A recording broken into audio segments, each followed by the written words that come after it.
In this video, I will show you how to fix something went wrong. Please try again later error in Roblox login. So the first thing that I suggest you to check is open your control center. Make sure you're connected to a stable and working Wi-Fi. Once you're done doing that, what you need to do is check your password, because sometimes the wrong password may also give you that error. And if that's not the problem, then open Play Store. In the search bar, search for Roblox. Here, check if there is any update available. If there is, then simply update your app. Once you're done updating, go to Settings. Scroll down below until you find Apps. Click on it. Then go to App Management. In the search bar, search for Roblox. Click on it. Then click on Storage Uses.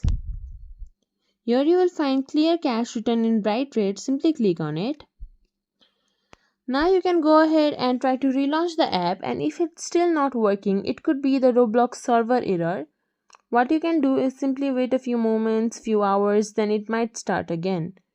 If you think this video was helpful, please like, share, subscribe to our channel and leave us a comment down below. Thank you for watching.